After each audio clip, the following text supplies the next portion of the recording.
ẹ̀yin òbí ẹ má da àwọn ọmọ yín láàmú, àwọn ọmọ yín obìnrin ẹ yéé dà wọ́n láàmú lórí ọ̀rọ̀ ọkọ. Ṣé ẹ rí, the truth is kò sí ọkọ níbi kankan. Ọkọ láyé tá a wà yìí kò sí ọkọ lẹ́níbi ẹ̀. Ọlọ́run bá ń gbọ́, ẹ mọ̀ pé ṣàkátà pàrà lèmi ò sì ń tọ́ tèmi. Ọkọ ò sí níbì kankan o. Ṣé ẹ mọ̀ pé à ń pààyàn lọ́tún wọ́n ń pààyàn lósì yìí? Èèyàn pípa is the height of it ni. That is the height of it. Ọkùnrin mi ò ní pa obìnrin sọ́run bẹ́ẹ̀ ayé ló máa pa sí. Ọlọ́run bá ń gbọ́. Tí n bá fẹ́ mọ matchmake àwọn èèyàn lórí péèjì mi, màá ti ní owó tabua gidi. Ìmọ̀ọ́mọ̀ ṣe matchmake fún èèyàn ni. Nítorí pé mo mọ̀ pé kò sọ́kọ níbì kankan. Ẹ̀yin ìyá sì lẹ mọ́ ń da àwọn obìnrin láàmú ju ọmọ yín obìnrin. Ẹ̀yin ìyá, ìkan ló díẹ̀ mú mi recently. Àwọn láwọn ọmọ kan, kinní kan, tí mo settle down. Mo ní àòdì ní wọ́n, ìkan 27, ìkan 29. Mo ní gbogbo wọn náà yọ̀ǹgì. I'm telling you, kí iṣẹ́ tó ń ṣe. Ẹ lọ fi iṣẹ́ alálùbáríkà lé àwọn ọmọ yín lọ́wọ́. Ntọ́ bá ń kàwé, ẹjọ́ kàwé rẹ̀ lákàyanjú. Ntí bá ń kọ́ṣẹ́, ẹjọ́ kọ́ṣẹ́ lákọ̀yanjú. Kó mọ̀ rí owó kó wà òkè. Ọmọbìnrin tẹ́ ẹ bí tí ò sí bùkátà tó lè dá gbọ́, kò lè dá bọ́ra ẹ̀, kò lè dá sanwó nǹkan kan fúnra ẹ̀. Ẹ wá ń wá ọkùnrin kan, ẹ ti rò pé ọkùnrin kan ni yóò jẹ́ mèsáyà. Ẹ ti wá rọ́kùnrin bíi mèsáyà. Kò sọ́kàn bì kankan, mọ̀ yán o. Torí tá a bá sọ wípé èèyàn tí wọ́n pa yìí nísìn, ó wá relationship, kí ló burú nínú kó wá relationship lọ?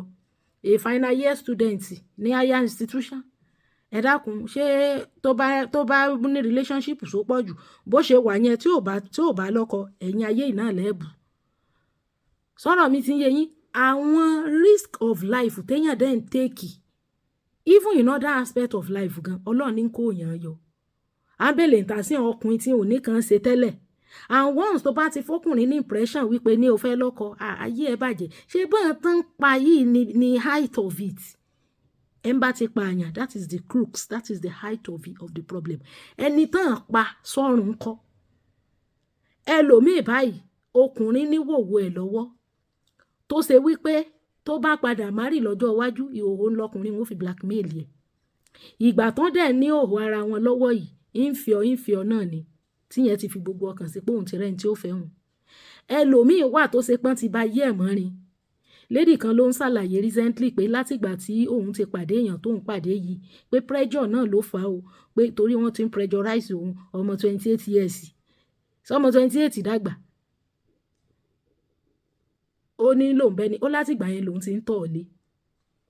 Ọlọ́run bá ń gbọ́. Ó látìgbà yẹn lòun ti ń tọ̀ sílé. Pẹ́ni yẹn bó dẹ̀ ṣe ń ṣe, ó ti ń fọgbọ́n yọ òun lẹ̀ kò fẹ́ fẹ́ òun. Ó lóun dẹ̀ ti mọ̀ pé òun ló fi àìsàn yẹn ṣe òun. Débi wípé ní ó wá ní ẹni tóun bá tún ti lọ fẹ́yàn míì, tẹ́ni yẹn bá ti rí pé òun tọ̀ kò ní lè fẹ́ òun mọ́. Ìyí náà ò sì fẹ́ mọ́. Ó sì nígbà tóun pàdé ẹ̀ gan, òun mọ̀ pé kò ń ṣerú ẹni tó yẹ kóun fẹ́. Ó ní ṣùgbọ́n torí pressure pọ̀ lọ́rùn òun. Ní ìsìn, ẹ dákun, ṣé rí wípé kí ló fi yàtọ̀ sí wípé bí ìgbọ̀n bá pa ẹni ọ̀hún dànù? Though mo believe wípé Ọlọ́run ó ṣàánú rẹ̀ o, because that's what I told her, that she should continue to pray. Ó ní ìsìn ìrònú àti lọ́kọ gan tiẹ̀ wá kàn sọ̀rọ̀ òun bíi pé bí títọ̀ léyìn ó ṣe kúrò ń bẹ ọmọ 29 years. Ó dẹ̀ lóun ò ní rú àrùn yẹn tẹ́lẹ̀. Bóun bá sì pariwo síta, stigmatization gan kò ní jẹ́ kẹ́lòmíì tún wá mọ́. Ẹ̀yin ìyá lẹ́dẹ̀ mọ́ ń dà àwọn ọmọ láàmú jù. Mo rò pé ọkọ níní yẹn, ẹ rò pé ayé àtijọ́ ayé ìgbà ti yín ni ayé ìsìn. Èèyàn ti sọ̀rọ̀ ó bá pàdé láyé téèyàn wá yìí, ẹ train ní ọmọ yín how to be financially capable, how to be independent. Because ọ̀pọ̀lọpọ̀ àwọn ọmọbìnrin tẹ́ ẹni kan lọ mọ́kọ wá ìgan, ọmọ tí ò lè dá bùkátà gbọ́, tí ò níṣẹ́ lọ́wọ́, tó bá lọ lé ọkọ, oṣù mélòó lẹ rò pé fẹ́ lò nínú ilé ọkọ yẹn? Ṣé ẹ rò pé gbogbo ọkùnrin ló responsible? Ṣé ẹ rò pé gbogbo ṣé rí ẹ̀rín yín ń pa mí o? Ọ̀pọ̀lọpọ̀ ẹ̀yin tẹ́ ń dá àwọn ọmọbìnrin láàmú, ẹlẹ́mọ̀kẹ́wá. Kò sí ọkọ ní ibì kankan. Tí n bá gbé update síta ń sìn pé à ń ṣe matchmake o, ẹ mọ̀ bọ̀ gbogbo ẹ̀yin tẹ́ fẹ́ fẹ́ yàwó, ẹ mọ̀ bọ̀ gbogbo ẹ̀yin tẹ́ fẹ́ fọ́kọ, ẹ mọ̀ bọ̀. Èrò òyà wà. Àmọ́ bí wọ́n ti ń bẹ́ra wọn lórí, bẹ́ẹ̀ ni wọ́n mú pátá ara wọn sògùn owó. Kò sí ọkọ níbì kankan. Mọ̀ yán o. ṣé rí gbogbo àwọn dating site yẹn ìzídà kó jẹ́ pé zina ni wọ́n ń ṣe tàbí kó jẹ́ pé ẹni tó ní owó ẹ̀ ló fẹ́ pa kò ẹ̀ bá àfihàn yín ṣoògùn owó kò sí nǹkan tó kàn because website ni jẹ́jẹ́ ló tẹ www. tí wọ́n bá ń ṣe ń bẹ̀ tó lọ ọbẹ̀ so tó bá mú yàn bẹ́ẹ̀ tó fi ẹ́ ṣoògùn owó you blame yourself but when it comes to matchmaking yàtọ̀ fún pẹ́yìn tí ò tiẹ̀ fẹ́ káwọn èèyàn mọ̀ ṣe zina rárá torí mi ì fẹ́ káwọn èèyàn méjì kan kí wọ́n á ní wọ́n á ṣe zina wọn wá fẹ́ ra wọn káwọn á mọ̀ trace ẹ̀ pé platform kan náà ti ríra ambos nítorí hàn kí wọ́n á para rí hàn completely olórí burúkú lọ́pọ̀lọpọ̀ àwọn ọkùnrin tí wọ́n wà ń gbòòrò sí kò sí ọkọ ṣé ẹ rí àwọn ọmọ yín tẹ́ ń rí ní single tẹ́ ń rí tán jẹ́ ìdùnnú àti ayọ̀ fún yín tẹ́ ẹ bá fẹ́ kàn mọ́ wọn ò di ìbànújẹ́ ẹ má sin àwọn ọmọ kankan lọ́kọ mọ́ ẹ má sin àwọn ọmọ yín lọ́kọ mọ̀ọ́kẹ́ o kò sí ọkọ o gbogbo àwọn ọmọ tí wọ́n ti padànù ẹ wo gáì kan tó jẹ́wọ́ lábẹ́kúta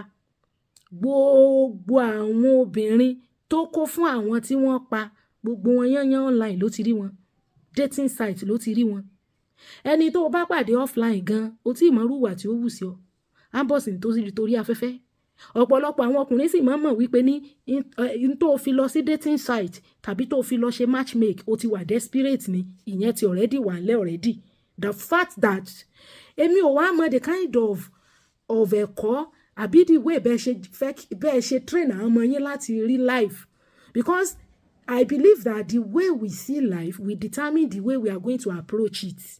Tá a bá ti train àwọn ọmọ wa láti rí life nírí wípé tó bá ti ní ọkùnrin ò ní life they will just be falling victim. Ọkàn wa máa fi wọ́n ṣe ritual ni Ọlọ́run gbọ́. It's good to relate but the fact that you are single does not mean that you will not relate with neighbors, with friends, with families. I'm telling you.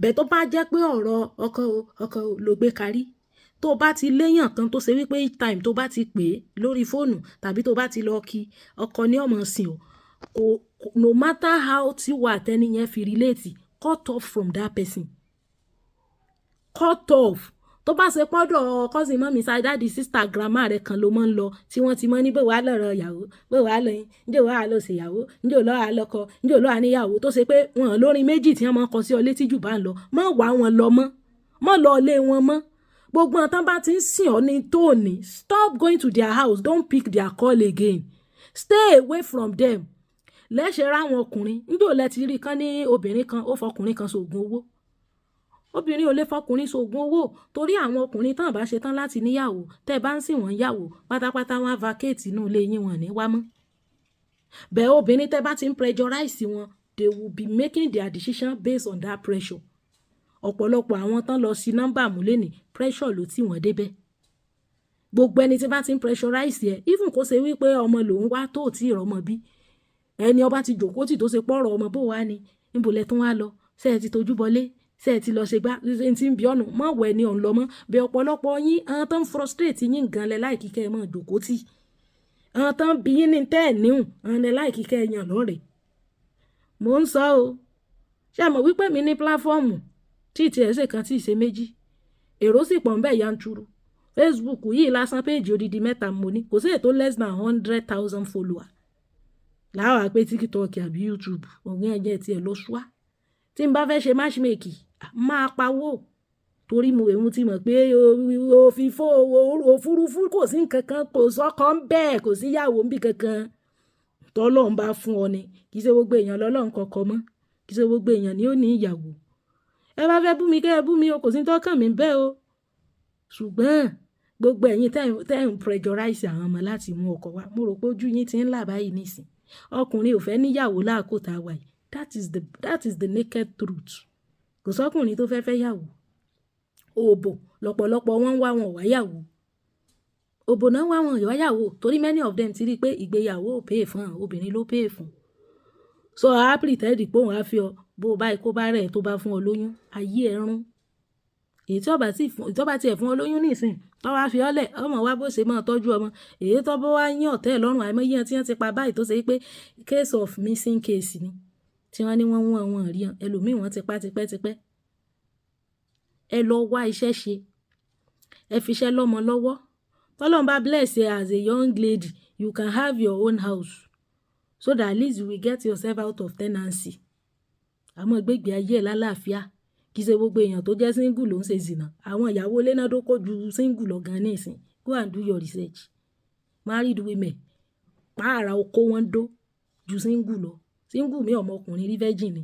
Single mother mi látijọ́ tóun àti baby papa ẹ̀ ti dàrú. Kódà kò tiẹ̀ rí náà rọ́kùnrin. Wọ́n bá lẹ́ni ọkùnrin ni kò ní rí náà rí. Bẹ̀ àwọn married tán ti ń bókó sùn bókó jí tó kó ti dùn mọ́. Àwọn náà ń dóko jù ní ìsìn. Tẹ́lẹ̀ bá sọ pé èèyàn kan rẹ̀ single ní ẹ̀yà mọ̀ ṣe zìnà wọn mọ̀ ẹni tí ń bá ń sọ báwọn ọmọ tí ń wí. Wá iṣẹ́ ṣe owó ni kókó owó kẹ̀kẹ́ ẹ̀yìn rere kẹ̀kẹ́ burúkú gan owó ni. Ẹ yé victimize àwọn ọmọ. Ṣé ẹ rí ó dà ń pé ó kẹ́ pé nǹkan tó ń ṣẹlẹ̀ ó ń bá yàn lẹ́mìí jẹ́. Bẹ̀ í tún mú kí àwọn èèyàn máa rí àrídájú nǹkan tí àwọn youth ń face ní society. Lórí ọ̀rọ̀ à ń fẹ́yàwó, à ń fọ́kọ, à ń fẹ́yàwó, à ń fọ́kọ. Èmi báyìí bẹ́ẹ̀ yàn sí mi ní tí ń wò ni. Wọ́n avoid ẹ like a plague ni. Bó o pè mí ń gbé, mo sì ní gbọ̀nà ilé rẹ̀ kọjá. Ṣùgbọ́n ọ̀pọ̀lọpọ̀ yín ibi àlàáfíà wà ńlẹ̀ mọ́ sá fún. Ibi tán tí wọ́n ní ọlá wọn, ibẹ̀ lọ́ mọ́ lọ. Wọ́n mọ̀ ń sin òní tó òní. Ọmọ tó lọ ilé ìwé tó jáde tẹ́ ẹ mọ̀ pé ò níṣẹ́ lọ́wọ́ tẹ́ ẹ wá ń sìn lọ́kọ. Ṣé kó lọ di liability ni? Ọkùnrin náà sì ti mọ̀ pé ò níṣẹ́ lọ́wọ́ òbí ẹ̀ ń wá ibi tí wọ́n ó tì ọ́ sí ńgbọ́ ọba lo ayé ẹ̀ ráàkì. Kódà níjọ́jọ́ ọba jẹ́ ọlọ́ọ̀lẹ̀ kò ní ìdágbére. Tó bá sì ṣògùn owó ni ó fi ọ́ ṣe àní nítorí kóun kúkú fẹ́ tọ́jú rẹ̀ náà ni ọ́ ṣe kóun kúkú fi ọ́ ṣògùn owó. Wọ́n wá ibi tí wọ́n taari rẹ̀ sí. Ogun èṣù ò ní borí wa o. Kò sí ọkọ. Mọ̀ yán o. Mo ń ké o. Bí n bá gbọ́ update síta pé mò ń ṣe matchmaking fún èèyàn nísìn. Kó tiẹ̀ sí $200 àbọ̀ $100 ni mò ń gbà pàpíà. Yọ́ mọ̀ níye dọ́là tí ọmọ wọlé lóṣù. Mọ̀ ṣe ni. Èrò mọ̀ pọ̀ tí ń tẹ̀lé mi. N ò mọ̀ ṣe matchmaking ni. Torí mo ti mọ̀ pé ó fẹ́ gé ni. Kò sọ́kọ kankan bí kan kò sí ìyàwó kankan bí kan. Láṣẹ níwọ̀ tó bá lọ́kọ alálùbáríkà tó sì mọ̀ pé ò lè dá gbé. Wọ́n hùwà burúkú mọ́ wulẹ̀ fayọ̀ fọ̀. Tó bá ilé tó bá lọ. Awó lọ́nu o. Awó lọ́nu. Ọba mẹ́lẹ̀kejì wọlé kò sí ní tó ṣe. Bó o kú ò padà rè tó lẹ́yìn bí ọba lọ náà ni. Yìí sì sábà rọgbọ mọ́. Òótọ́ ti mọ̀ pé ọ̀dà gbé rí. Ọ̀pọ̀lọpọ̀ ọmọ obìnrin tẹ́ǹtarí ẹ̀rẹ́kẹ́ èwo nù wọn ló lè dá bùkátà gbọ́. Ọmọ tí ò lè dá bùkátà kankan gbọ́. Ló ṣe pé bọ́kọ ọba fún un kò lè jẹun. Ẹ̀yin ṣe establish ọmọ náà. Táwọn bá ti school dé tí wọ́n dé láti NYSC. Ẹ̀yin ṣe establish wọn kí wọ́n ti bẹ̀rẹ̀ business kí wọ́n kọ́ ṣiṣẹ́ bí ọdún 5 náà. Yes, àbọ̀dún 10. Kí wọ́n kọ́kọ́ ní àwọn little savings kan.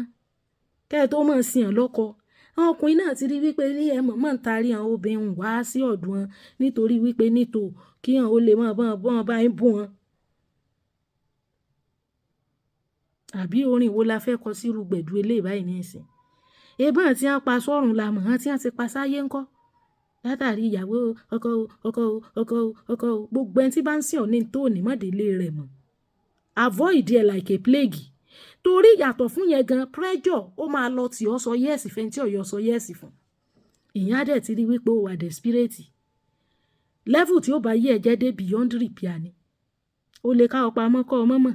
Kó ṣe gbọ́jọ́ iwájú ń bọ̀ bá padà marry ní òwà mọ́ àfikíní blackmail yẹ. Tó ìsì ṣe níṣekúṣe tó ṣe pé you are just a victim of circumstance nítorí pressure. Kò sí nǹkan kan bó lọ́kọ òun gan náà gan fúnra rẹ̀ náà lọ́mọ dá bùkátà rẹ̀ gbé.